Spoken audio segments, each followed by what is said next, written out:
How are you, Manoj? I'm fine, thank you, sir. Welcome, welcome. तुम्हारा मुंह तो आज सब पूरा सक्सेस हो गया। हाँ जी। आपका टॉपिक है लिक्विडिटी। आज तो लिक्विडिटी है, पानी। आरबीआई ने भी एंडोर्स कर दिया। कमाल हो गया। हाँ जी। So what time are you starting? 5? Yes. Yes, I have just since I'm.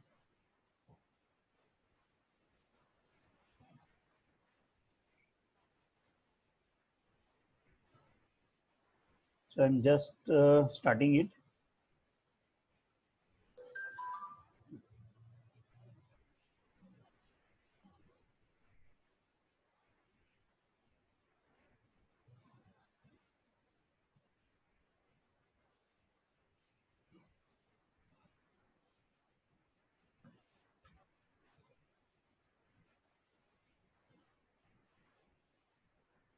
Welcome, Sudhir bhai. Welcome.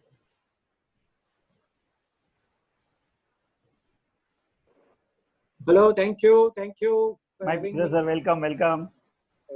Ashish bhai, he is Sudhir Kapadia. He is the vice president of BCCI. Yes. Hello, how are you, sir? Yes, Lovely of course, to meet very you. nice. Thank you. Good to connect. Thank you. Yeah, exactly. Look forward. So waiting for other two, Mr. Sailesh Haribhakti and Mr. Rathi. Right. How many participants do you have today? Just now, already 23 people have logged in. Okay.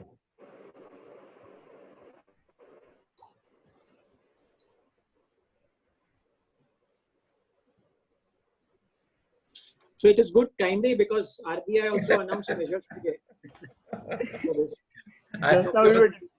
I just told him that. I said your topic is so appropriate, as if they heard you, and this morning boss has announced everything. Yeah.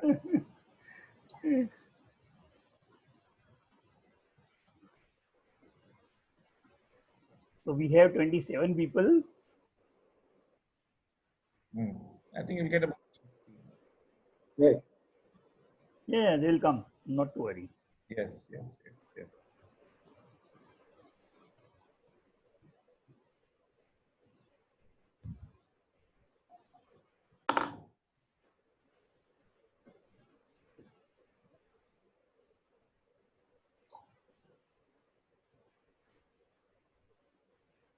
Sudhir bhai, where do you stay? I am in Worli. Okay. All peaceful there? There are lots of issues over there? Yeah. So a lot of containment zones. Yeah. Anand Babu, how are you? Welcome, sir. Welcome. I think you're on mute, Anand Babu. आपका mute है. नहीं, mic. Yeah. Chalo, good evening, sir, to everybody. Good evening. Good evening, Mr. Rathi. Manoj. Good evening, sir. Good evening. Yes. So all set, sir? Yes. Good job done. I thought whatever you wanted, RBI has already announced. I don't think RBI is fine. The ball is in the court of banks now. Yes. That was Anand bhai and I have discussed in the afternoon that the cream remains in the hands of executors. So unless it is executed well, I don't think the planning or whatever RBI has announced will fructify. If down the line people won't get the benefit. Yeah, you're right. Absolutely. But Mr. Rathi, this NBFC related clarifications, are they sufficient? Because that was the main issue with the previous installment of measures. Right? Yes, to some extent it is true. But key is that whether transmission, RBI empowers banks. But critical thing right now in everything, as the RBI governor himself said, banks are sitting on cash of 5 lakh crore. Okay, by reducing only 0.25% rate, whether it will force banks to give money, that's not. I think key thing is, I don't know whether we can't talk perhaps or not. It is the fear which has to be taken out of the minds of bankers. That is the critical thing. So maybe I don't think we can talk on a platform or not. Ashish can talk. He is my president. मरे तो आशीष मरे. ऐसे क्यों सोच रहे हो यार? अरे हम आपके पीछे हैं भाई साहब. Okay, so I think maybe the time now to. Yes. So how? Yes, Manoj, I think we are I'm waiting for Shailesh Bhai. I'm just waiting and for Shailesh Prasad, Bhai. Mr. Prasad to come, no? Yes, Shailesh Bhai and Prasad both. So I'm just writing them. So when will when the people come to you, they'll come to you, or we'll be able to see them, or what? Yeah, you can directly see them. He's already So got that question, but Sudhir Bhai will tell who is to. First, of course, you are asking questions. That's the first part, right? Yes. So I had sent a mail yesterday. I saw that. Very good. So that's what I told you. No, thanks. So the only thing I will little bit change is I will talk about the measures already announced and then ask, because from yesterday till today, that is the only change. So we'll start with the challenges, which I think the challenges are still important. So we can start with that and then come to the measures announced and what is the view. So. Yeah. Shailesh Bhai is just joining. And Mr. Prasad also? Yes, I have sent a message to both.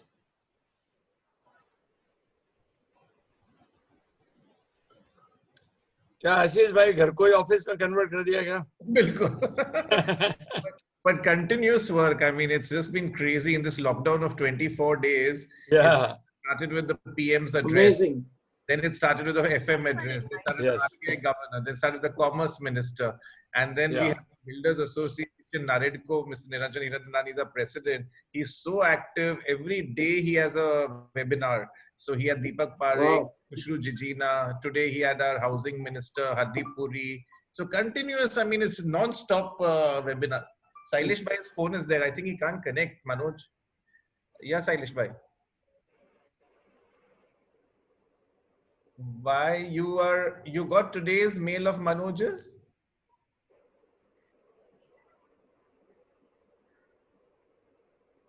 Yeah.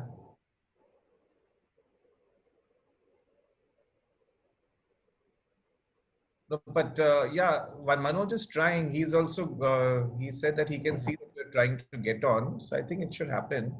Actually, I used what in WhatsApp, Manoj Bhai, you sent. I used that. If you can tell Shailesh Bhai, that worked very well. On your email, right, Shailesh Bhai? So he'll send you on the email. Should I send it to you on the email? That'll be easier then to just click.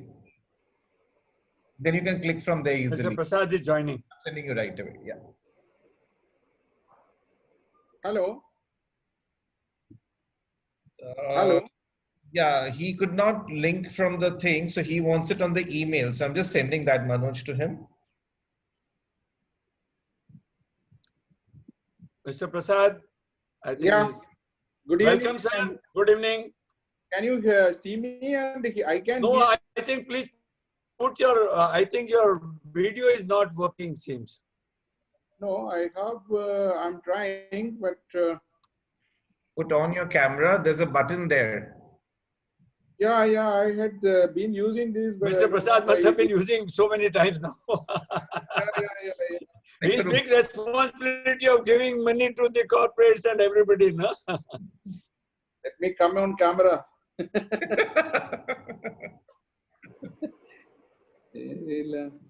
Manoj, any news from Shailesh Bhai?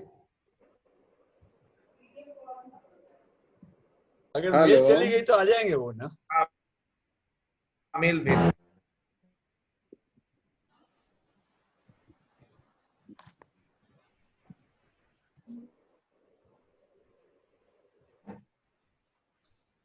इतने सालों में यार पहली बार घर से हम तो इतने दिनों से ऑफिस कर रहे हैं. मैं तो I never used to work from home at all. Good, no, you value your home also, right? We only spend our life in the office and just come home to rest. That's the only thing. I don't know why Prasad sir is not in a position to join. Prasad sir is joined, but he is not on video. Prasad sir, you can hear us, na? I can hear you, but I'm not able to see myself. That's the only thing. Sir, you have to put on your switch on your video. Yeah, I had switched on. Nothing is there. I had. Are you able to hear me? Yes, sir. Yeah. We are able to hear you. I think your Wi-Fi connection may be poor, you know. So when bandwidth is poor, then video doesn't work easily. Possibly that could be the reason. Let me switch over to. Yeah, please. Let me switch over to the. That dongle, if you have that data card. No, I don't have a dongle. I have Wi-Fi and 4G or 3G. Prasad sir, may I request you to first log out and then log in? Let me do that. Yeah, then. please, sir. Please try that, sir. I will do that. I cannot. I don't know why it is not leave them. And how come Shailesh Bhai is also not there still? I'll call him again because I sent him the email.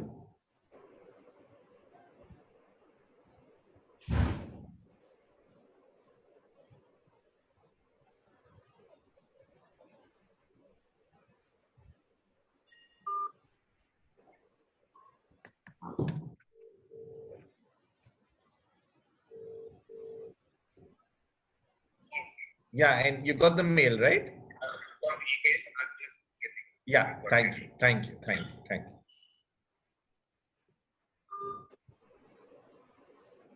Because that day we didn't have any problem. I think we could connect very smoothly. We had a practice session. Yeah. Even Rajiv is saying he can't get on. I think Manoj bhai, you should tell everyone to come through the email route, you know. Sir, Rajiv Poddar Sahib is there. Is there? Acha, he's there. Message from him. We can't see him. Yeah. No, Rajiv Poddar Sahib, he's not as a. Acha, he's not the panelist. Okay. He's not a panelist. So I'm all right. Okay, sir. I don't know what I'm doing here. अरे यार आप तो मालिक है भाई साहब हमारे president sir ऐसा मत करो. Thank you.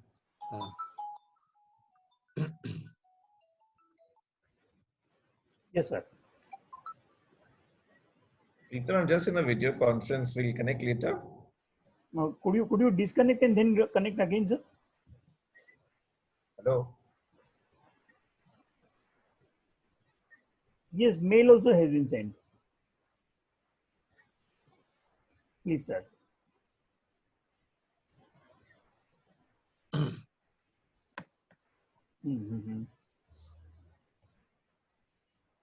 Just click on that link. Just click on that link. You will get connected.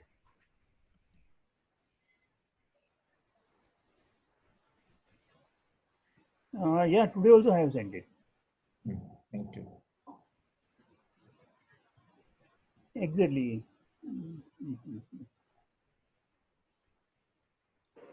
Or Manoj bhai, do you want to tell him to join Zoom meeting? That's sometimes easier. If he has the Zoom app on his device, provided he has the app, then I find joining the Zoom meeting is also easy. In your WhatsApp, you have given the meeting ID and the password. Yeah. Correct. Prasad Sahib is there.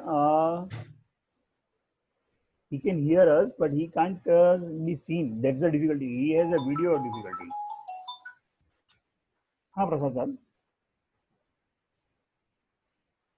Okay, I'll send you right away. Sir. Sir, even if you go to your Zoom and please, sir. Meanwhile I'll send you mail also. Fine. Yes, sir.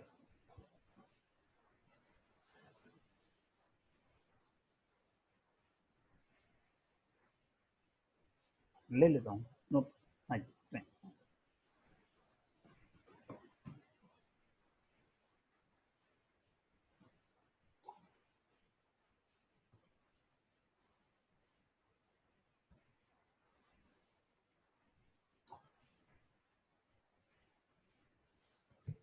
Sorry, when are you getting the government package? Ashish bhai. Babu, it's all in your hands. you're the big NBFC. तो हमने करा दिया NBA हमने तो reserve bank का करा दिया अब गवर्नमेंट का करो भाई बस हो जाएगा आई थिंक, अभी मंडे तक हो जाना चाहिए। अच्छा, अभी डिस्कशंस बहुत चल रहे हैं इसमें यार। बहुत चल रहे। In fact yesterday PM went himself to North Block, ऐसे आया था हाँ तो है, पर वो फिर बाद में उसका हुआ क्या यार? हुआ नहीं, वही तो प्रॉब्लम है। But I think they're doing it in phases. Actually, this RBI one is a really good one. It will release a lot of money for sure. Ashish, I am not. I think critical thing is they already banks have money. Banks don't have problem of money. हाँ जी sir. So further, it has to be given in the hands of the user, no? नहीं पर sir इसमें देखिए ना, 2-3 अच्छी बातें हुई। Number 1, NPA का मोराट कर दिया 3 महीने का। Great. नंबर 1। नंबर 2, 1 साल और दे कैन रोल ओवर, वो भी हो गया। Great. नंबर 3, ये जो इन्होंने रेपो, रिवर्स रेपो को पॉइंट्स 25 बेसिस पॉइंट्स कम किया, तो अभी जो स्प्रेड है 4.4 और 3.75 हो गया। तो आप मुझे बताओ आपको कितना पैसा मिला? हाँ नहीं, तो अभी उसमें क्या है, जो ये 6.9 लाख करोड़ जो आरबीआई दूसरे बैंकों का आरबीआई के पास पड़ा है, ये लेजी बैंकिंग बोलते थे उनको, तो इनको 75 बेसिस पॉइंट्स की मार पड़ेगी, तभी तो इनको डंडा पड़ेगा ना। नहीं, सुनो आशीष, ऐसा नहीं है। I think Prasad Saab will be able to help us better to see how the money, I think that is the critical thing, that how the money passes from the banking system to the user, industry or NBFC. Is the money passes. Hello, welcome Prasad Saab. Yeah. Sorry, I was struggling. Now only I got a mail. I think I couldn't connect to the password. So now mail has helped me. Yeah. Very good, sir. I think Shailesh bhai is also, I think, struggling because of the mail only. I sent him the mail, so he should get on any moment. He said, Manoj, would you like to phone him? Yeah, I am calling him up. Yeah. So how, Prasad Saab, today the new further policy has come from RBI? Yes. The last time when we were discussing, we were telling that maybe by the time we meet again, there is announcement. So I think so it has become very relevant and contemporary. Very good. I believe this will be the way going forward. So smaller doses of these kind of incentives and policies should come to keep the economy going up. So I think it should be the way. Instead of a bumper offer or a bumper stimulus, I think this must be the proper forum to have a periodical stimuluses. Sir, tell me one thing. Will it help banks to sanction more money and give it to the industry or NBFCs? Yeah, it should help. Of course, this first tranche of TLTRO, of course, we all thought that 1 lakh crore is a substantial sum of money which could be gone to this thing.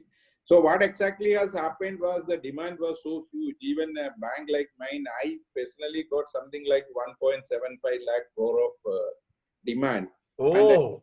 And, you can imagine similarly from other banks also. So RBI has to ration it. So the is why am I on now? Okay, yes, Shailesh bhai, good evening and welcome. Finally, he is able to promote me from a Sorry, Prasad Saab, I think. Yeah, we'll get occasion to again talk. Yeah, we'll talk to you separately on that matter. So now let Manoj take. Yeah, Manoj, please start. Now we're all there.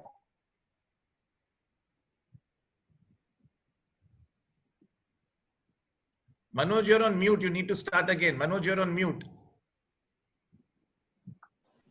Yeah, please start again. Fine. Good evening, friends. So today we had a more difficulty unless our practice session where we could join easily. But anyway, it happens. It is a technology and we are all slave of technology. So we have to live with it.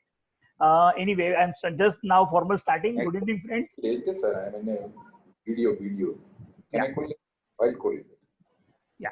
Good evening, friends. I'm Manoj Sonawala, host for today's third session under the online fireside chat series on liquidity, an essential commodity post-lockdown, its eligibility, availability, and management. At the outset, let me first apologize to all participants if they had any difficulty by logging on Zoom platform. We are aware of the advisory issued by the government for use of the Zoom platforms for webinars, and we have taken all possible safety measures as suggested in that advisory to make our webinar safe and secure to attend. I welcome you all on my personal behalf and on behalf of organizers of today's session, that is IMC and Manoyog GRC Advisors Private Limited. Today's topic is a burning issue and we all are seized of the seriousness. It can be apparent from today morning's announcements from RBI declaring so many measures, including that for creating more liquidity in the economy. Everybody is worried and discussing about the problems, and some tries to give their opinions or versions based on their vast and varied experience. And many of the trade associations, famous legal advisory firms, big fours are coming out with their versions which are general in nature. So today in this session, we will try to provide updates and insights on some of the key issues related to the liquidity management post-lockdown due to COVID-19 pandemic, which are likely to affect the overall global economy, but Indian economy per se. To get better view of the entire issue on liquidity, we have invited those who are directly and on day-to-day basis involved and having first-hand experience while actually putting up the plan and executing the same. Who can be the best person to guide us on the liquidity issues? Banks, NBFCs, stockbrokers, investment banker, or consultants who advises multiple and variety of traders, businesses, and corporates. So hence, we have with us Sri P.N. Prasad, who joined as a probationary officer in State Bank of India in 1983 and rose up to the position of Deputy Managing Director in the bank. He is a postgraduate in chemistry and is an All India rank holder in CAIIB examination conducted by the Indian Institute of Bankers. He held several important assignments, visually branch manager, chief manager credit, AGM, and RM at CAG Ahmedabad. On his promotion to top executive grade, he held the assignment of DGM and branch head, Diamond Branch at Mumbai. From September 2008 to 2013, he was the Chief Executive Officer, Antwerp branch in Belgium, looking after operations of the bank in the Benelux region. He has got rich experience in corporate and international banking, compliances, and risk management. Presently, as a Deputy Managing Director, Commercial Client Group 1, he is looking after the commercial clients group of the bank, including the project finance and structuring business unit. Mr. Prasad is also the chairman of the coordination committee appointed by Ministry of Commerce, Government of India to address the issues faced by the gems and jewelry sector in India. He was also the bank's nominee director in HDFC Venture Capital Limited and Oman India Joint Investment Fund. Welcome, Mr. Prasad. Thank you. Yes. Then to represent NBFCs and various corporates where he sits on the board as non-executive chairman or director, we have with us Mr. Sailesh Haribhakti. He is a career chartered and cost accountant and a certified internal auditor, financial planner, and fraud examiner. He is currently chairman of Sailesh Haribhakti and Associates Chartered Accountants. His career spans over 4 decades. Mr. Haribhakti is currently the non-executive chairman and chairman of L&T Finance Holdings Limited, L&T Mutual Fund, Future Lifestyle Rations Limited, NSDL E-Governance Infrastructure Limited, and Blue Star Limited. His other key directorships are Torrent Pharmaceuticals Limited, Bennett Coleman and Company Limited, that is Times Group, Bajaj Electricals Limited, Ambuja Cements Limited, SEC Limited, and Gaja Capital Group. He also serves on the advisory boards of Doha Bank and Excellent Enablers Private Limited. Mr. Haribhakti has in the past engaged himself as chairman of United Way of India, NPS Trust considered by the Pension Fund Regulatory and Development Authority. He was the chairman of WRC of the ICAI. He was the financial planning and chairman of Financial Planning and Standard Boards. He has served as president of IMC, Rotary Club of Bombay, Institute of Internal Auditors, Bombay chapter, and BMA, that is Bombay Management Association. He is member on the board of Security and Exchange Board of India Committee on Disclosures and Accounting Standards and member of Takeover Panel. He was also a member of International Accounting Standard Board Standard Advisory Council. He has got many accreditations and recognitions. One of them are Distinguished Fellowship of IOD, that is Award 2009, presented by the Institute of Directors, and he was adjudged the Best Non-Executive Independent Director 2007. Welcome, Shailesh Bhai. Thank you.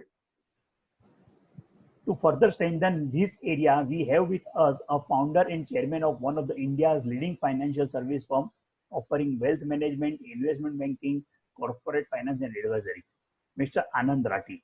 He is the founder and torchbearer of the Anand Rathi Group. He is one of the leading financial and investment experts in India and Southeast Asia. The gold medalist chartered accountant is an esteemed member of the ICAI and has over 53 years diverse experience.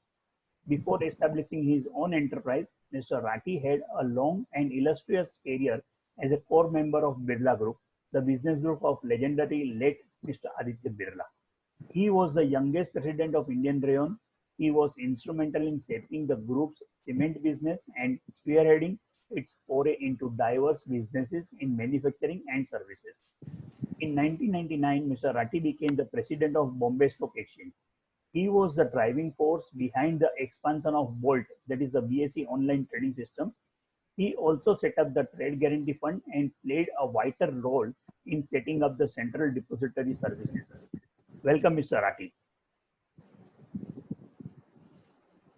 And last but not the least, we have with us representative of consultants and also our representative of traders, businesses and corporates, none other than Mr. Sudhir Kapadia. Mr. Kapadia is the national tax leader, advising clients on their tax strategy and efficiencies. Expert on taxation and its impact on the economy. He is a senior advisor on private equity, financial services, technology and entertainment. He is a chartered accountant with more than 3 decades of experience in advising multinational corporations on their cross-border investments and transactions. Mr. Kapadia is the Vice President of Bombay Chamber of Commerce and Industry and chairs its tax committee. He is a regular speaker and noted national and international events and contributes to thought leadership related to taxation, policy and regulatory issues. His views and opinions are cited across leading media and industry publications. Before I hand over the floor to Mr. Kapadia, as he is going to moderate the entire session and raise so many queries and questions to the domain subject matter experts, maybe to some of us, a moderator looks very easy. Job of moderator looks very easy.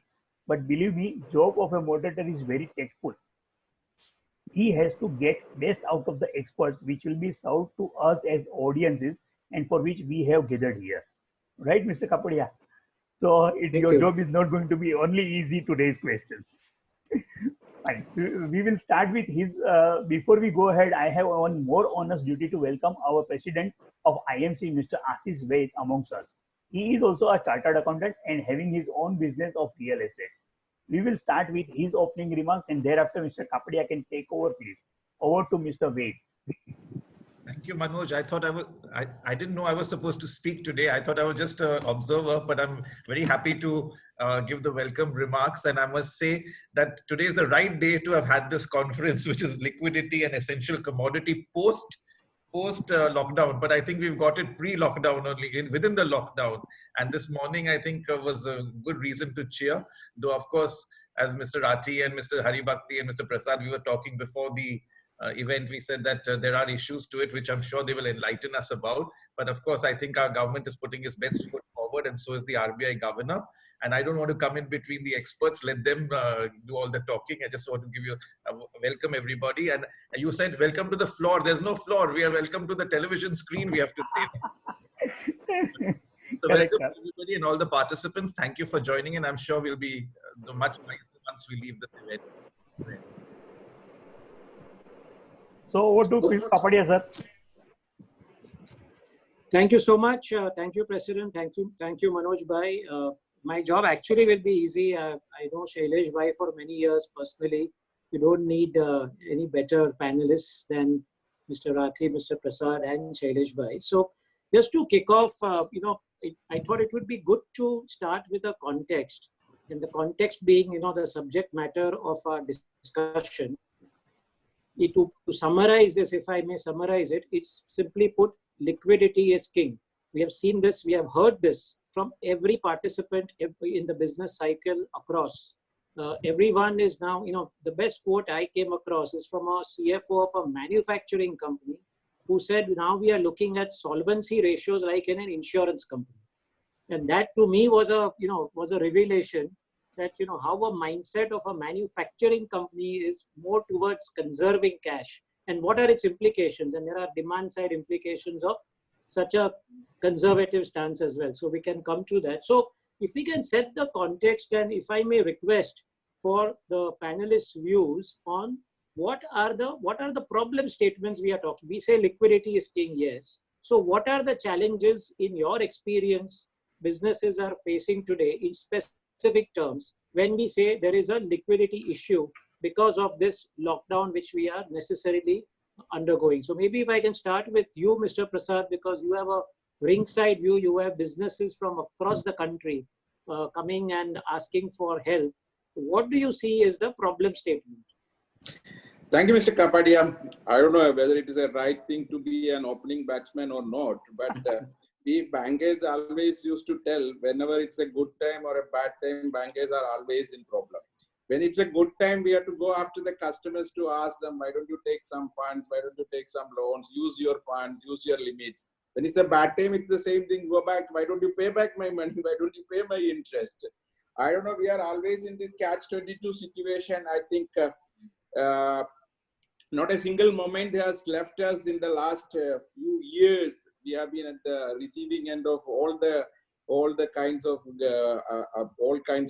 things regarding banking, because we are risk averse, we are not extending credit, and added to this pandemic, COVID-19 also has happened.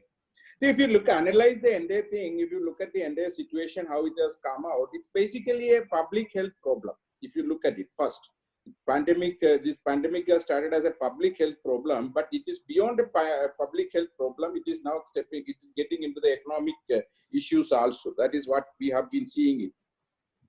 Of course, we should not forget the importance of the public health, these things, and the efforts needed to fix it fast. Unless we fix it fast, whatever we talk or whatever we do right now may not be enough. So the public health, containment of the virus, as well as the actual treatment for the virus and a future vaccine for virus is the most important thing we have to do. That way, the world has reacted differently. And in India, we had been very proactive. In fact, we had implemented the lockdown, increased the extent of the lockdown. That was the prime importance to save the lives of mankind. But a country with so much of population like in India, and where there are a lot of unemployment, a lot of migrant laborers, a lot of unskilled workers, the problems would have been much, much more. So basically, when it is, and the economic side of the problem is basically that there is a lockdown going on currently. People are not able to get out of their own houses. There is productions have been stalled. The companies are facing liquidity. They need funds to keep the operations going on. They have fixed costs to meet. They have overheads to meet. So most of the problems, then it boils down to the liquidity. So we have heard about it, liquidity. We cannot see it, how it works.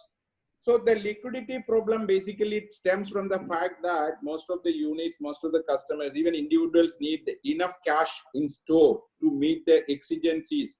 We really don't know whether it is lasting for 1 quarter, whether it is lasting for 2 quarters, whether it is further going to happen, and how do you meet the liquidity.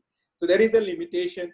The banks basically had only to depend upon the Reserve Bank of India, which is a regulator, to get into the things and see that the liquidity support is received and it is extended to the needy.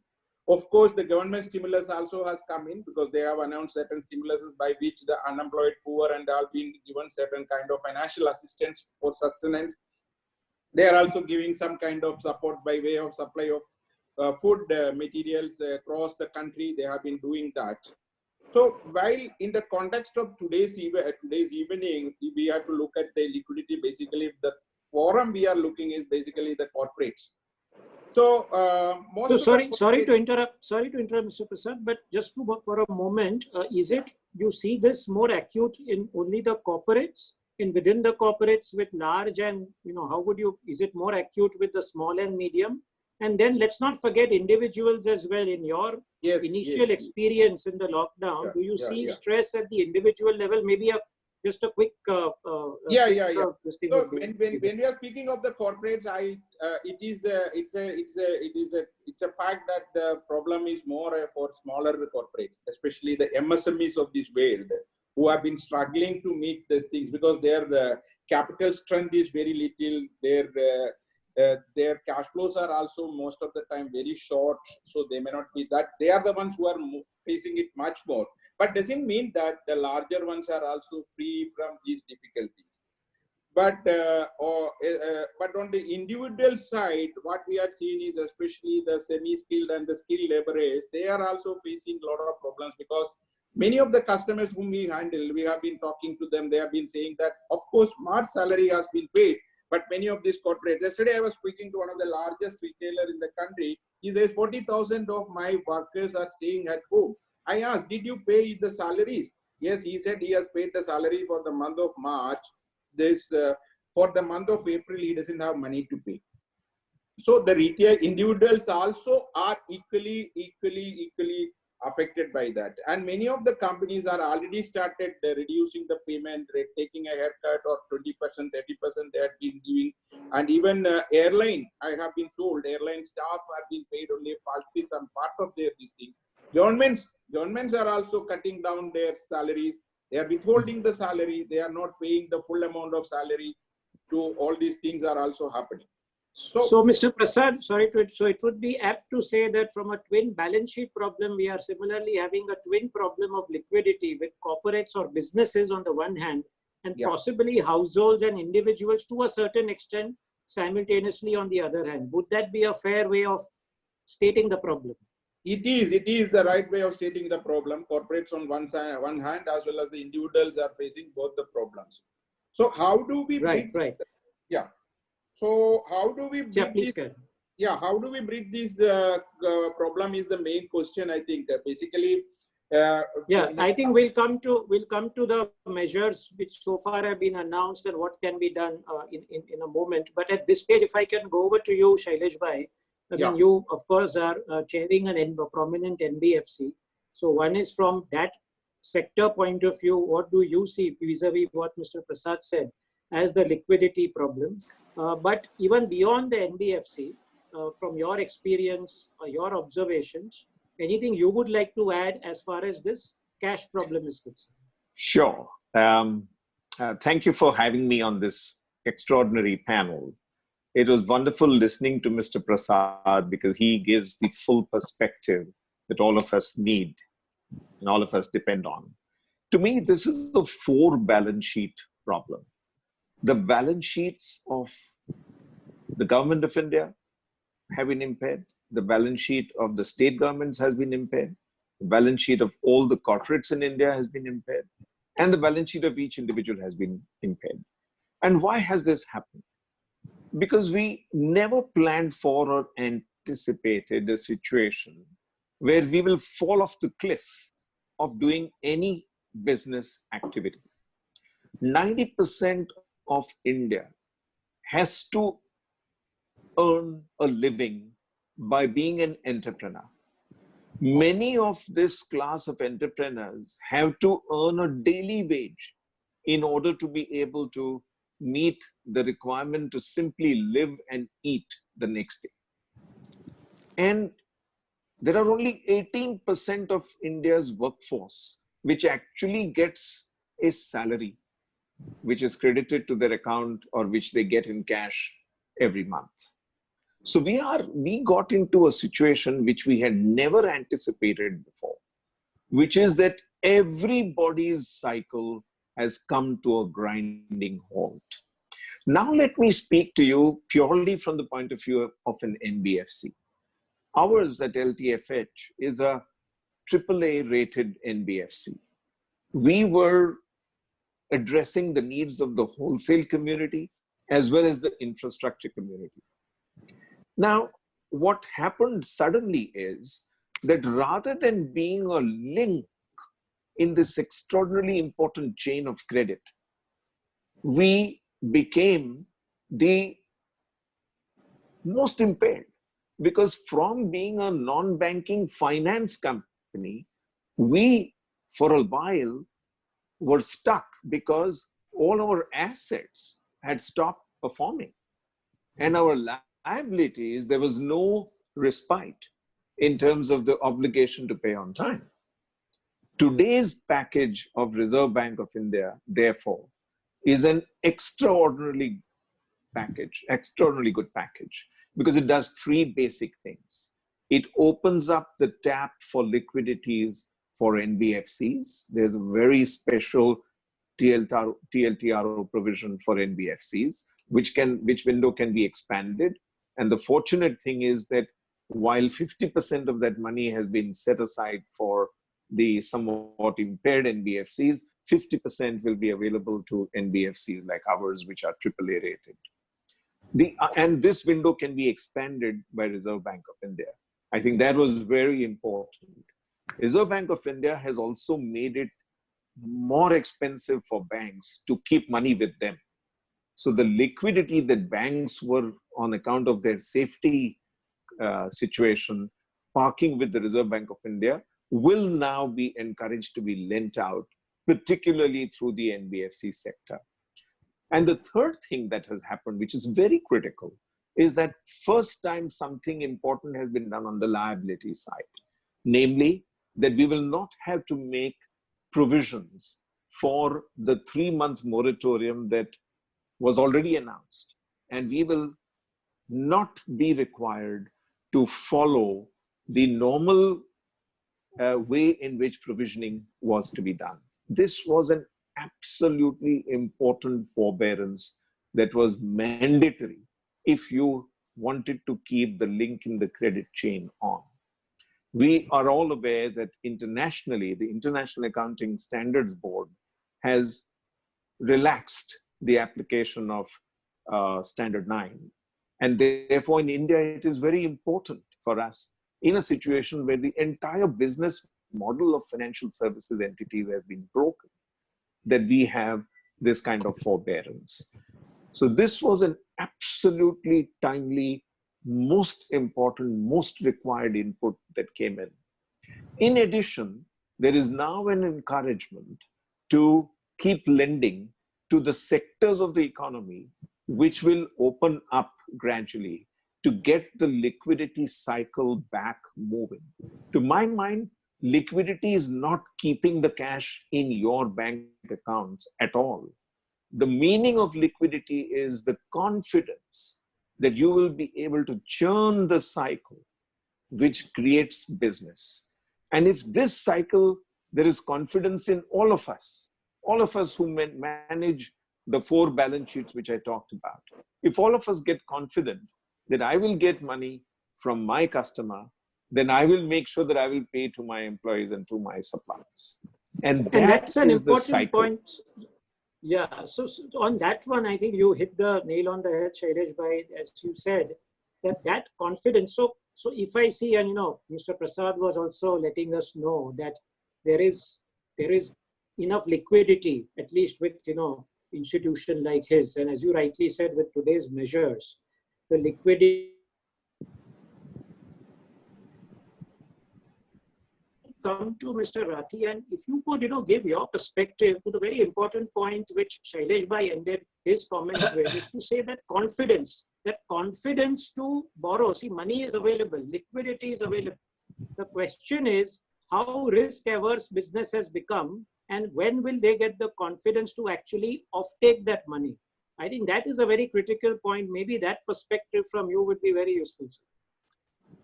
Sure. Let me welcome all the participants who have come today to listen to us. I think, my fellow able and panelists have narrated the problem. I would just like to add a little bit more on that.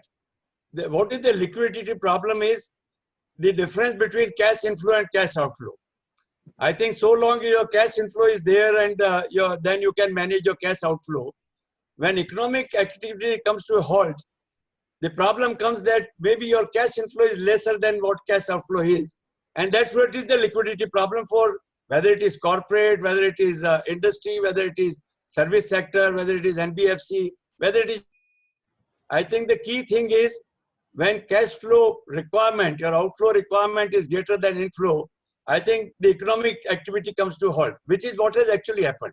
What has happened is that the money transfer, has stopped because of, not for everybody, but large section of people, as Shailesh Bhai said, that very few people have the agreed movement of money, which will come and go, but most people have that problem. Industry has that problem. If the manufacturing comes to a halt, if they have to keep on paying money, if the revenue is not generated, if they don't get the receivables, so it is the cash inflow outflow problem, and that's why, as you rightly put it, I always call cash is king. It's not the profitability, but it is the cash in hand, and that is why then the economic activity depends on the velocity, that how fast you can move the money. So I think the challenge before everybody, before RBI, before banks, before government is, how do you put more money in the hands of people which can rotate for economic activity? I think I'll put it that way. This is a problem. Now, right. Talking of what you said, obviously, inflow, outflow, the outflow will depend on inflow. So I think those areas which have restricted inflow of money, how do we make more inflow available to them so that the outflow can continue? And it's a cycle. It's a full circle. So I think if you can make sure that the areas which are starved of cash, to give it further, that is made available, and that, I mean, in my view, is the problem. That how does the government can do it directly? It can put in the money in their bank account of people, as they have done 500 rupees, can be done more, or it can create more economic activity, make infrastructure product, make payment faster to them, and rotate the money, or the banks can lend directly or use NBFCs to lend it further.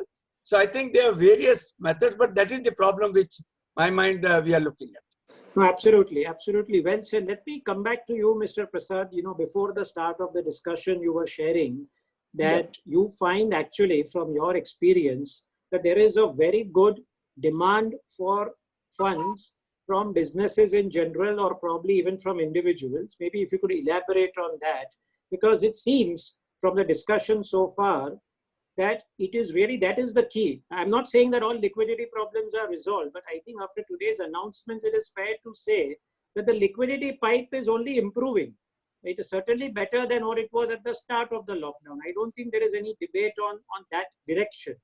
So therefore, if you could share your perspective as a seasoned banker, then do you see takers for funds, in today's environment, and what kind of takers are there? That would be a good, insight which everybody would benefit from. Yeah, let me start from where Mr. Haribhakti has said. So if you are looking at from today's announcement of RBI, basically, this was basically plugging the loopholes in the announcement made by the governor on the 27th March.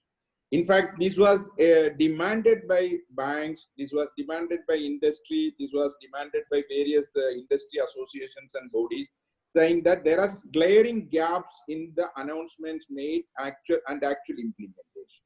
So that way, this was really good.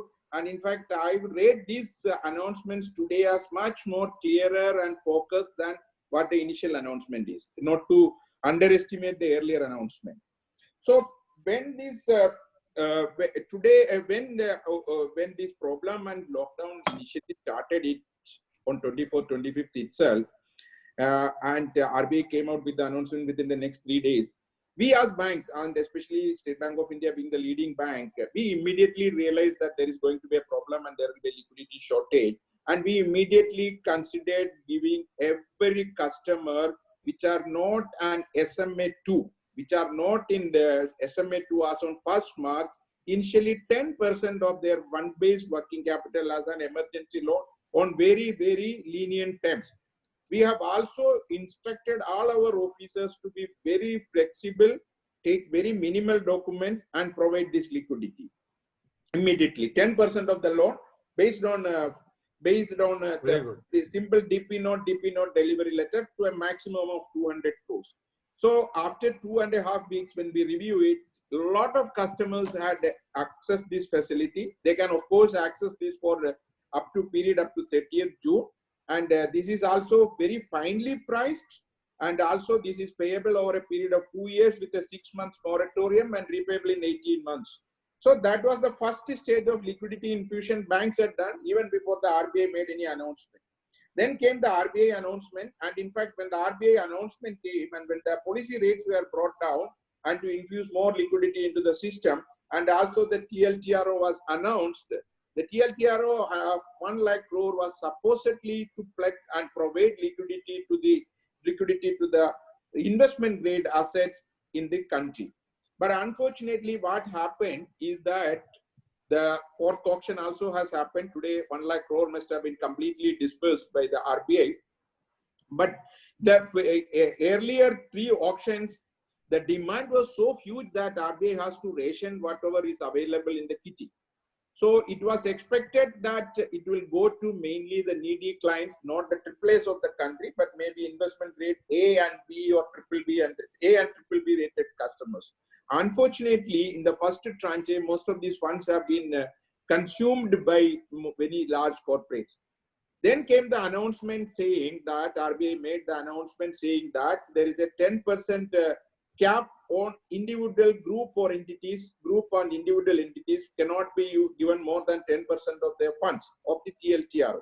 That was yesterday's announcement or FAQ when they clarified. And today, of course, RBI has very specifically came out with the TLTRO 2, where 50,000 crores have been earmarked mainly for the weaker NBFCs. I consider it as one of the most important way of providing liquidity to the system as a whole.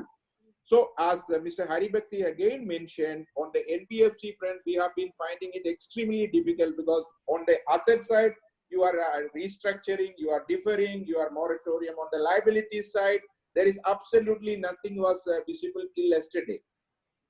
Unfortunately, if you look at the funding pattern of NBFCs, which are playing a last mile delivery of funds in the country, 40% is mostly by bank credit and 60% is market borrowings.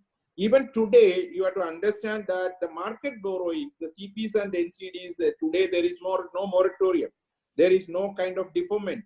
They are supposed to honor the installments. They are supposed to honor the moratorium. If you look at the prime database, it speaks of around 1.7 lakh crore of repayment maturing obligations from NBFCs by end of June. Maybe majority of them may be AAA rated companies which may be able to roll over it there. But that doesn't help, and it will not be helpful unless the money goes to the low rated investment grade companies which are A and AA, which are A and BBB rated companies. So that is what has happened today. Additionally, what the RBI governor has announced is that they have reduced the reverse repo rate so that the banks are free to lend or liberally they can lend. But unfortunately, for the last 1 decade or so, for various reasons, there has been a risk averseness among the banks also. Various incidents have happened in the country, which I don't want to get into it because it's a different topic. So that is the thing, that is suddenly that culture of risk averseness cannot be changed. It is a mindset problem. It's a mindset problem because people had seen what has happened in the past, and because of that, there is a risk averseness, especially in the middle level of officials in the banks, to not to take any risk. This is the biggest challenge we as public sector banks today face, to induce the confidence and bring back the confidence in the middle level of officials to facilitate that flexibility of providing quick credit. That is one challenge we are facing. Of course, a lot of instructions, a lot of motivational things are happening, but that is one challenge we have to still face on that. So right. On the, yeah. Sorry. Yeah, please carry. Yeah. On the individual side, of course, we have real estate. We have the residential real estate, which is again another portfolio where there we have already given the 3-month moratorium on their installments or EMIs.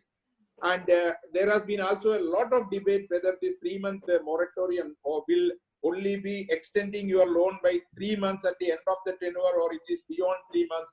So a lot of calculations happened. Everybody has gone. But you have to understand that nothing comes free and there is a cost. And if you are not servicing the interest, and if you are not paying the installment and the interest get asked to your principal, your end payment will be not in 3 months more, it will be more than 3 months. Right. So told people that who have adequate cash flows like salaried people and all who can afford. Don't delay your EMIs. Please pay it, because that will be the wiser thing to do. In fact, if you are not getting your salary, then you cannot pay it. You avail nothing. If you're getting the salary and you want to preserve the cash, that's not the right thing to do. So that was very useful, Mr. Prasad, and we'll probably come a little bit later on the individual and maybe some of the demand stimulus measures also which are required. But just on that point, I would like to go back to Shailesh Bhai. You know, this point about with today's measures, more liquidity being made available in principle for the purpose of lending, as I have understood, to NBFCs. So banks can also lend more to NBFCs, which of course, hopefully will then transmit into, lending to the end users, etc. Now, in your experience, you rightly said it's a AAA rated institution which you chair. How useful will be this measure? You said this is a very good measure. What we are hearing Mr. Prasad say is a risk aversion with the banks. So do you think that risk aversion is only for the lower rated institutions, and at least the AAA will be, that funnel can now be unclogged? Yeah, I mean, let me answer it in a somewhat differentiated way. Right. The biggest thing lacking in India has been data-led lending. I have been saying for the last 1 year, and I chair a company which is addressing this problem. We are now going to be in a position to rate or score every financial entity in this country on the basis of whether they have propensity to actually repay all their obligations on time. So we are picking up public data from all over the registrations that are being done in various places, Ministry of Corporate Affairs, courts, registries of firms, the EPFO data, the GST data, all of that is being multiplexed and brought to the level of an individual entity to be able to provide the confidence to lend. Now, the reason why a particular financial institution is distinguishable from another is the extent to which that institution can lend based on knowing their client intimately, totally, fully. And that needs to be enabled by data. We are using machine learning, we are using artificial intelligence, we're using blockchain, we are using all sorts of technologies to make sure that this confidence can come back. And I can tell you that we are finding dramatic value in pricing of the credit risk, in actually taking or not taking a risk based on an analysis which can go down to the micro level of a particular PIN code. And we are able to do it, slice it by occupation, by domain scale, by almost every kind of variable that you can think of. This is going to be the new phase of credit and lending in India, and I dare say the whole world, where we will see far sharper ability to make decisions on credit. And that is going to really charge up the entire credit cycle. So I believe today's announcements, coupled with the fact that liquidity exists and the fact that we have a demand which is waiting to surge and a supply which can be scaled up using technology, we should be able to see a completely different world post-COVID. I think that's a very good point you make on, data science, if I may say, and also to institutionalize this process to the extent possible, to possibly avoid some of the pitfalls, especially in PSUs, which Mr. Prasad was alluding to. Of course, that is also a topic for a much more greater debate and discussion. At this stage, let me come to you, Mr. Rathi, from a capital markets perspective.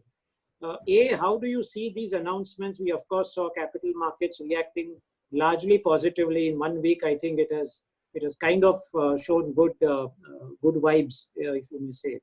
But from a sustainable perspective, do you see that in conjunction with the announcements already made, what's the view of the capital markets to the evolving scenario?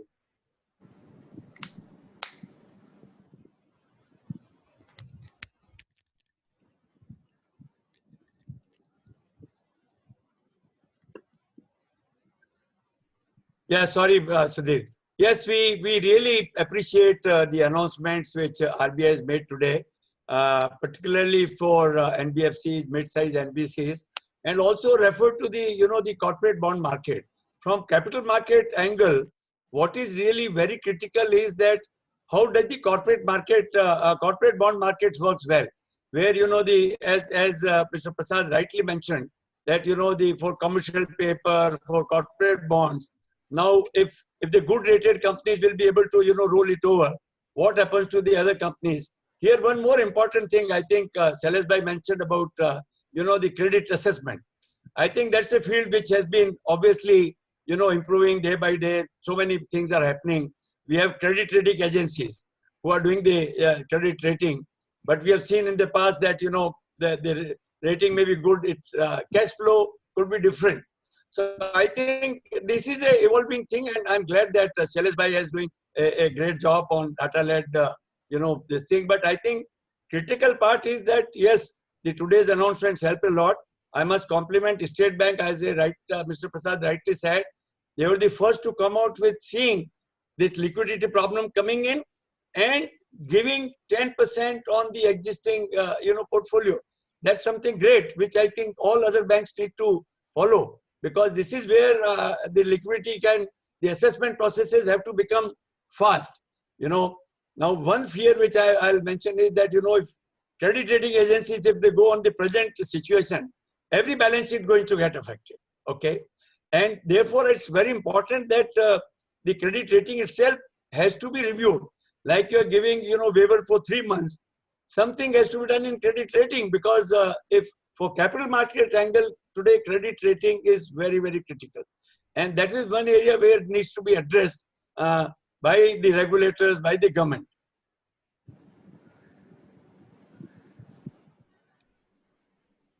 Sudhir Bhai, your voice is not... Sorry, Mr. Rathi, just to clarify, are you saying that credit rating agencies in their evaluation should also take a quote-unquote moratorium of 3 months and say that, we'll be stricter later on? Just to clarify, I didn't get that. I don't have a strict, clear answer to this, but I think this has to be considered. Otherwise, every balance sheet, if you take on the today's basis, will get affected, and every credit rating may come down. So I think I'm only making a point that while banks are, I think like State Bank particularly has been very, very sensitive to this matter and have taken it up. I think everybody involved, whether it's banks, whether credit rating agencies, whether regulators like RBI said, for NBFC's problem was the NPA recognition. If the method is not to change, there's a big problem for them.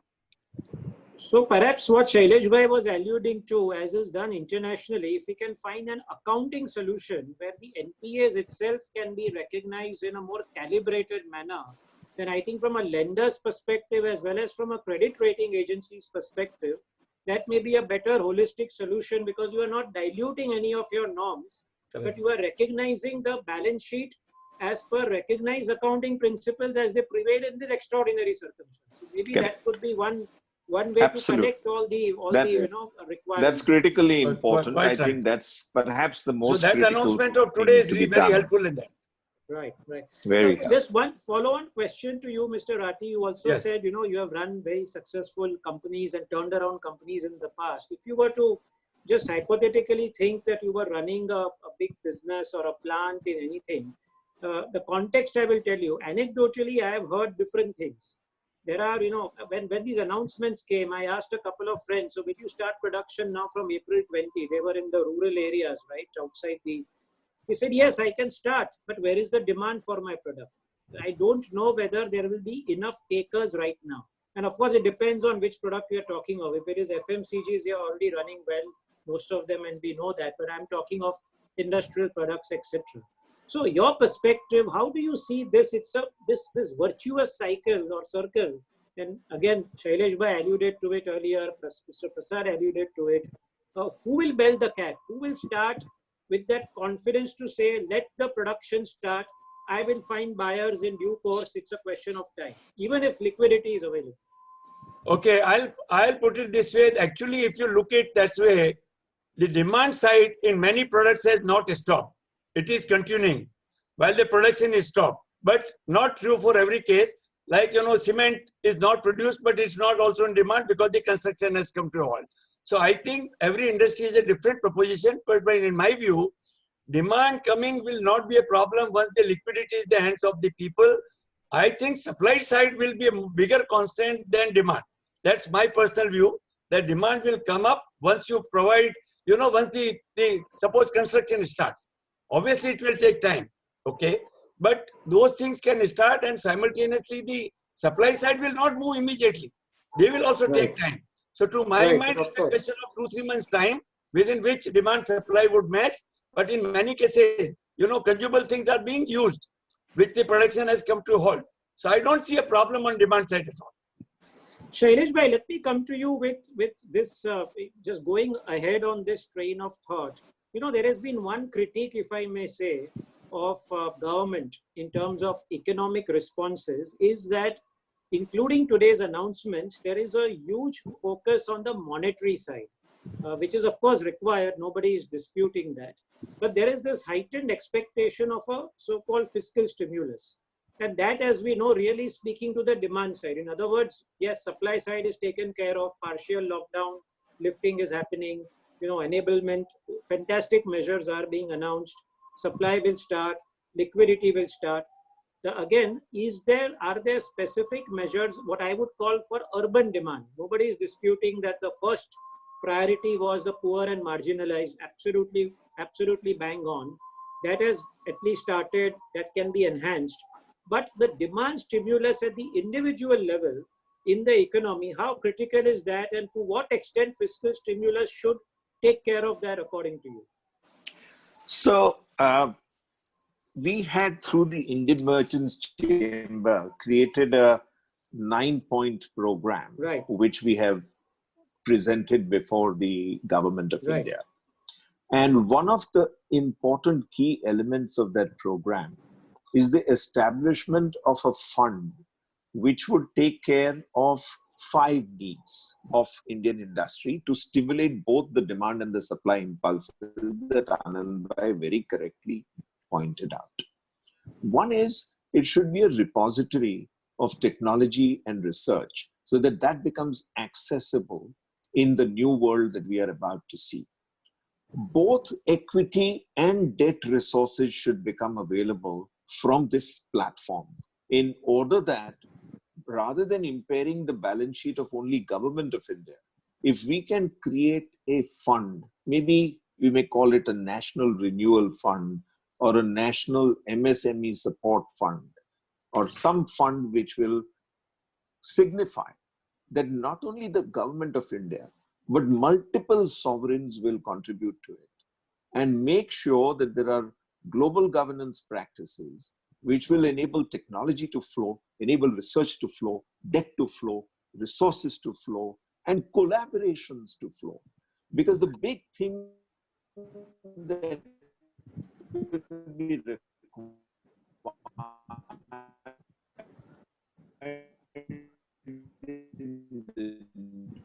Sorry, Shailesh bhai, we are losing you. Shailesh bhai? Okay, I think if there's one big falling off the cliff, and I'm beyond. So, can you hear me? Or? Sorry, yeah. We just lost you for the last few moments. Okay. So I'm saying that it is critical that the collaboration is facilitated between the 4 balance sheets that I talked about earlier. And that can happen through a fund mechanism, a multi-sovereign fund, which will take care of these 5 needs of interaction between global players of their choice, research, debt, equity, and technology. So if we can bring all these 5 together to one large mechanism, we will see a wonderful re-establishment and calibration of the kind that Anand Bhai was talking about a little while ago. Right. Great. Okay, Mr. Prasad, last words from you on this point on demand. Again, you mentioned, you alluded to the individuals, etc., the moratorium part. But in terms of, to put it differently, in terms of new inquiries for loans, whether it's consumers, whether it's for housing, how is that data looking like for the bank? Because you are the bellwether for the economy. No, in fact, every day I'm flooded with new demands from new customers who are earlier refusing to bank with State Bank of India. Oh. Maybe some of these corporates are now realizing. Not on the liability side. You're talking of loans, right? Not asset side. I'm talking of asset side. In fact, some of the clients who are not wanting to have a relationship, and we have been chasing them. They have been, today itself, I received 2 different calls from 2 large corporates of the country who had such a huge market cap. They want to come to State Bank of India because maybe they are finding it difficult with the private sector banks in these times of need. So that apart, coming back to what Mr. Haribhakti has been mentioning about a multinational fund and all, see, I have my thoughts. Basically, one thing which we can effectively do when you're talking about the fiscal stimulus is basically for the MSME sector. If you look at the importance of MSME on Indian economy, it contributes almost 30% of the GDP of the country. And if you look at the banking exposure to the MSME sector, it is 15 lakh crores. It's not because of COVID. Even for the last couple of years, this sector has been facing serious problems. Multiple reasons they have been facing problems. Even after GST introduction and all, they have been facing problems. So we have to strengthen the MSMEs. That is the backbone of the Indian economy. We need to support the MSMEs much more than what is envisaged. See, you can look at the global exposure experiences. Look at Spain. They are offering 80% guarantee on every new loan given to the MSME sector. Germany is offering 90% guarantee on new loans given to the MSME sector. Australia is giving a new guarantee on 50% of the new loan exposure. Why not we create a structure with a guaranteed fund? The capital comes from the government. The liquidity comes from the Reserve Bank of India. The banks being the intermediaries who provide it towards the funds. How it can work? How it can work is like with a minimum of 30,000-40,000 crores of rupees, you can create a guarantee fund by leveraging 10 times. So it only guarantees additional loans which you are giving to this MSME sector, and it falls off as and when it is repaid. So on the fiscal side also, the government is not much burdened because it remains a contingent liability on the balance sheet, and it cannot be, there is that way you can leverage a corpus of 30 to 40,000 crores and provide an additional 5 to 6 lakh crores. So what happens is that since the government guarantee is there on the additional loan, the capital requirement for banks on this portion of the loan is 20% only because they are guaranteed this. Otherwise, most of the MSMEs are either unrated or low rated, where average capital requirement is 100%. So that is one thing. So the second thing is, in case you don't allow the MSMEs to be supported at this juncture, over a period of next few years, these MSMEs will turn into default structure NPAs, and it will be ultimately loss on the bank's book, which again the banks, when the government has to fund. I think it's a time we need to look at a guarantee fund which can be beautifully leveraged, which can be given as a kind of a support to give additional loans to the MSMEs and provide them and bring them back into it. I don't think demand is a problem here. Only thing is we have to find out some out-of-box thinking without diluting the principles of fiscal policies or monetary policies. If you look at RBI, this thing also, they have been trying to tinker with the policies without totally diluting. Absolutely. So I think the credit fund is a great idea, credit guarantee fund. I think there was something attempted or is in place, but I'm sure that can be enhanced and improved. No, yeah, You know, Mr. Prasad, we are all going to line up in front of you. So I'm joining the line. we have already, of course, the real estate problem already happened. We have the investment fund. But the scheme is only 25,000. Yes, yeah. Mr. Rathi, yes, please. I think Mr. Prasad very well put it that way. You know, today we have a Mudra scheme where it is supported by the government of India. Actually, it is an extension to see that SMEs are so critical and important that delivery of loan to them, whether it is from banking system or from NBFCs, because ultimately there has to be a delivery mechanism which Correct. Can go through both. And today our credit system, you know, assessment system is not so great that you can assess each and every small, you know, industry or small trader. So I think ultimately the credit risk has to be taken by the lender, be it the NBFC or bank. And therefore, a fund of that nature is very, very critical, particularly at this stage. How will it work out? Obviously, I think he's made a very good suggestion. What percentage it should have, that's a different thing. The risk could be shared between, you know, the government or RBI, bank, NBFC at different places. But that is the need of the hour to provide liquidity so that the point of talking risk averseness. Rightly so, because I think, as Shailesh Bhai said, you need to make assessment of the risk. You can't lend to a person where you don't expect to get money back. But Absolutely. Still, your risk-taking ability goes up if there is a arrangement like this. There is a fund which is behind you, which takes care of part of the risk. So the whole idea is to share this risk. Share this risk, and particularly very critical at this moment where the economic cycle is come to a slow speed or to a halt. So I think it's a great idea. I would really support it. And we're expecting RBI will announce something on this. Yeah. Yeah, Shailesh Bhai. So, Sudhir, I'd like to say that we need to bring these ideas together.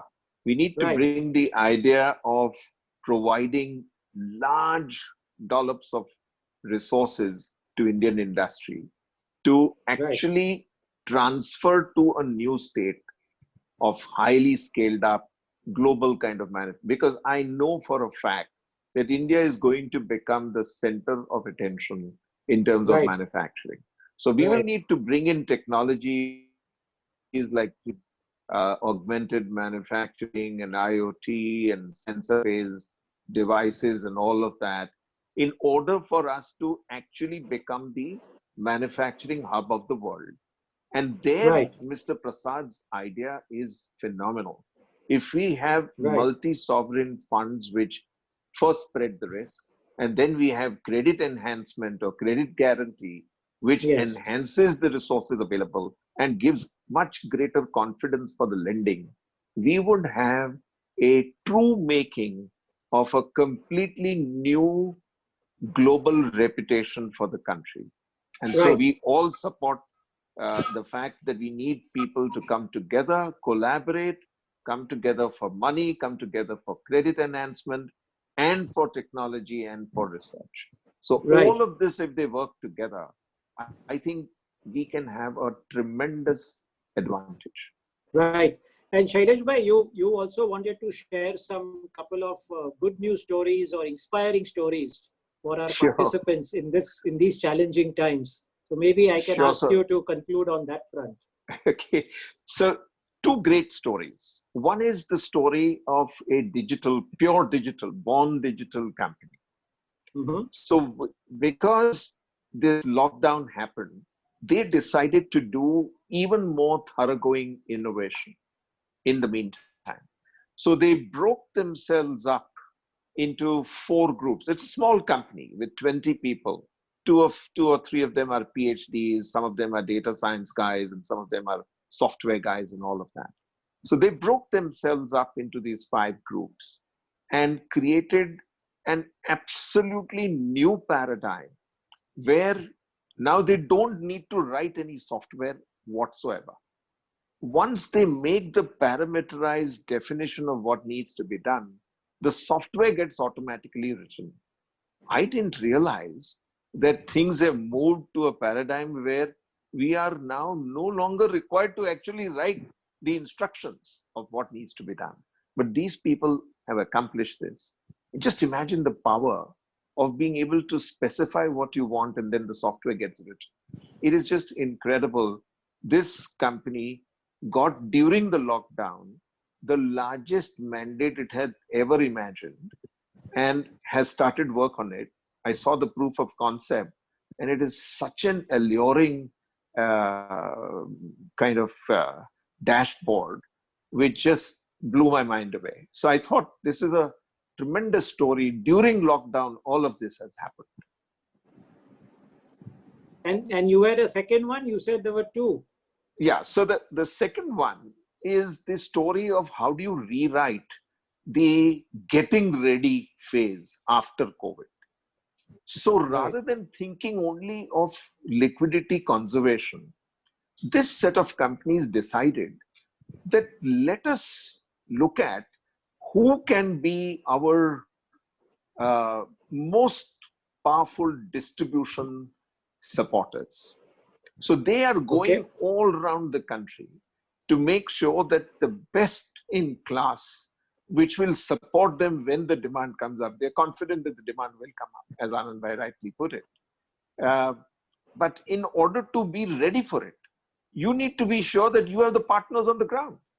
So they decided to use their cash resources which they've conserved to make sure that the relationship between them and their current distributors becomes an example to that fellow's neighbor, which will help him to move to this company. So it's a completely out of the box thinking, which and it's a very important point, which of course was not the agenda for this discussion, but there is a whole post-COVID world. This will pass. It probably will pass sooner, hopefully in India, perhaps, and that is really the real preparation which all businesses have to do.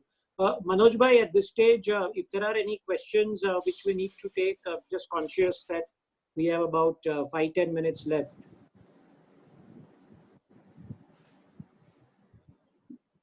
Yeah, unmute.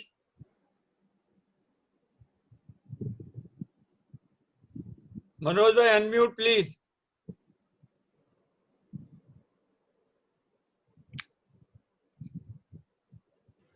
Fine. Okay. Right. So there is a question from Mr. Satyen Daga. To make lending secured, making credit insurance cost cheaper is necessary at lending source itself. So as Prasad sir has said about credit insurance and cost of that, would Prasad sir like to answer this question? No, actually, this is something similar to what I had suggested, that the capital comes from the government. Liquidity is provided by the Reserve Bank of India. The lending institutions, the banks and the NBFCs, the intermediaries. So if you can create a kind of a fund which will take the first loss on and leverage it properly, you can address it. So, and the onus is on all of us to see that efficiently these are monitored and followed up and see that the recovery happens. So I don't think a separate credit insurance could be required if there is a guaranteed fund which absorbs the first loss and which has got the capital saving for the lending community. That means we don't need to provide a higher capital. So separate credit insurance fund may not be required when you have a fund like what we have been discussing in the last part of this discussion. Okay. And another question is, can bank take up that the MSME banks should start discounting their debtors without rating the borrower? Is it possible? At this can you repeat that? Without rating? Without rating the borrower. So you can discount their debtors. Okay. So basically, there is a platform called Threads. I think it is not a very popular platform. But it is being promoted by Government of India very vigorously, wherein public sector units are which are buying goods from the MSMEs are supposed to come to that platform and then keep it open for a kind of a bid, where the bank bids for the bill discounting and then extends the money. If the MSME suppliers or the MSMEs buyers are basically PSUs, then I don't think there is any need for a rating to be the thing. So otherwise, it forms a part of the working capital cycle. Whether it is discounting is required or not, it forms a part of the cycle. And most of the time, what happens is that it will be covered either by way of receivable financing or invoice financing. So we have two different models. One is the dealer financing is happening, and the vendor financing is also there. And the TREDS platform is already there, where the receivables are also financed. But unlike in the West, where factoring is a prominent thing, India factoring has not really taken off. So I cannot say for sure that we will be able to discount all the invoices or the bills without rating, but we definitely would like to know the counterparty also, so to ensure that the funds discounted or lent are received in time. Sir, another question is, Ministry of MSME has declared a fund of 10,000 crore for revival of MSMEs. So can you throw some light how MSME can get benefit of it? In fact, I'm extremely sorry, I'm not aware of this particular fund. I don't know whether this they are talking about is this credit guarantee fund for micro and small enterprises. This is a CGT MSME, which the question refers to. Of course, if it is the case, it is providing 50 to 80% of the loans, guarantees. They provide guarantees up to 50 to 80% of the loan between 22 crores up to 2 crores. This is an existing fund. Other than that, I haven't come across. Maybe I'm not aware of this particular fund which the questionnaire wanted. Okay, I believe it is not CGT SME because I'm not aware. Because is it a recent this thing fund being this thing? I am not aware of this particular thing. He is saying no, it is not a CGTAMS. Yeah. I also saw Minister. You can Mr. see Gadkari has this thing. So I'm unfortunately not much aware of this particular fund, and so I may not be able to give you a correct this thing. I think this was in today's news. It is a proposed fund which Minister has announced. Yeah. I don't think it is a fund which is in place today, but that is being proposed. I heard Mr. Gadkari's speech, which or that I think he was giving an interview. So I'd heard the whole interview where he mentioned about this fund. This will operate like a fund which will make debt and equity resources available to the MSME sector. And he wants to prioritize it in a way that it will meet the supply chain requirements as India opens up. He is particularly keen to make sure that infrastructure gets going very fast, and all those all the MSMEs who are supportive of infrastructure get the right kind of financial support. So that is the context of a similar corollary has been created by for the commercial real estate. When the commercial real estate was finding difficulty, they have created a fund which is now administered by SBI Cap Ventures, which is a subsidiary of SBI. It's a 25,000 crore fund. It's an alternate investment fund, a professionally managed. SBI has given the basic contribution. Other banks also has given. Government has put in around 10,000 crores. So maybe something similar to that, a professionally run investment fund can be thought of. That may be Mr. Gadkari's suggestion or idea. Okay. One more question. Looks like that. Yeah. Would rating of a company be the benchmark for further lending, and would you insist on more security in lending? So I think it's a very difficult question because I don't think see, we cannot dilute any of the credit or underwriting standards because of these things. But of course, the proof of the pudding is in the eating, as you say. So it cannot be generalized and said that we will not insist on credit standards and the underwriting standards. So, but only thing is we should be mindful of the situation, and especially bank like State Bank of India has been always in the forefront of providing the liquidity support to the needy customers. It's gone beyond its call of the government and the public, irrespective of the situation, whether it is some demonetization times or whether it is the COVID times or not. We have gone out of these things, but credit underwriting standards are to be respected. We cannot never be diluted. Cannot be diluted. That's not the right thing. We could look at it.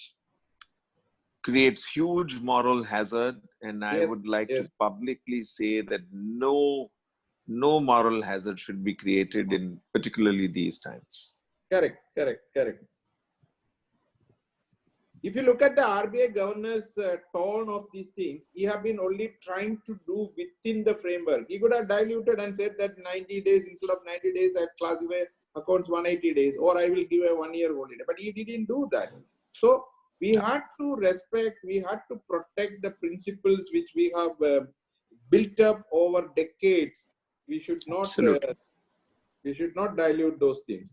I must say one thing very important, that the collection ratios in rural India are phenomenal.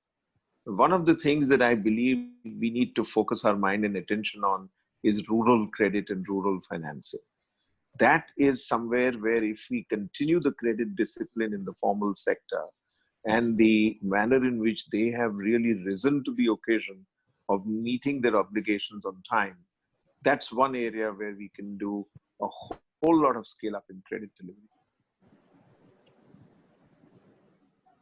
Now, anybody has got any question, please raise your hand or put it on the question bank, or otherwise we will likely to now close the session. Okay, there are no raising hand or any chat or any question answer. So, Kapadia sir, you can put your concluding remarks, sir. Thank you very much. I think this was personally also for me a very enriching session. What we covered, what I would call the connecting the dots, because there are many moving parts here. This is really, we don't know what we don't know is the cliche which everybody has heard during these times. But I think the kind of insights we got from all the panelists today, representing three very critical pillars of our economy, the lifeline, because without that, I don't think the wheels of economy can revive. That has been very useful. Suffices to say is that there is no one silver bullet, as we know. Monetary measures which have been announced so far, the feel of this panel is rightly so, that those have been extremely useful. There are some very good ideas which came to the fore, whether it is a kind of a quasi-sovereign fund backed by multinational investors, linked to a credit linked to a credit guarantee kind of fund, which will give that comfort to the lenders to take those higher amount of risks. And of course, the use of data science and data analysis. That's very useful. Very good to know from Mr. Rathi as well that the capital markets is up and running, and there is enough demand in the Indian economy. I mean, luckily, again, with God's grace, whether it's rural India, the 350 odd districts which have been unaffected by the COVID menace, there is demand. It's not that life has come to a standstill there. So that is one takeaway for us to remember, that there is enough and more, and not to forget post-COVID.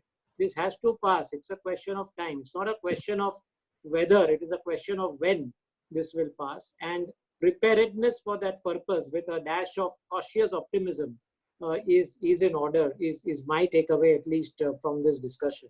So thank you very much. It was, as I said, very enriching. I'm sure everyone who dialed in would have similar views. And thank you, Manoj Bhai, for inviting me to be a moderator on this panel. Thank you, Mr. Vaishnav. With this on a positive note, I must thank IMC and Moneyworks GRC Advisor for organizing this session.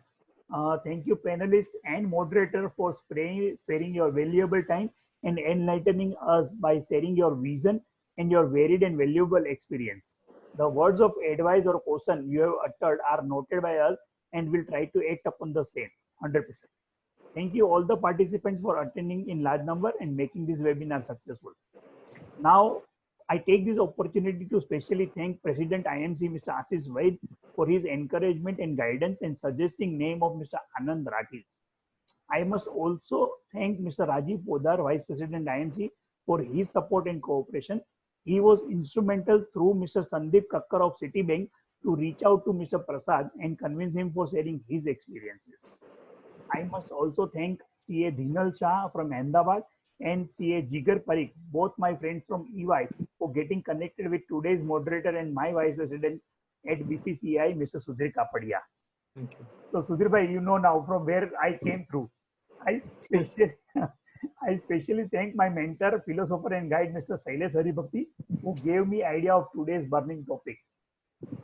I also thank legal and technical IT team of IMC for their support and cooperation. Friends, under this online Fireside Chat series, today was third session. For technical reason, we will be taking a break from holding session till further notice. Please wait for a big announcement coming from me soon. Till then, be safe, be at home. Thank you. Thank you. Thank you, sir. Thank you. Thank you. Thanks. Thanks a lot. Thank you. Thank you.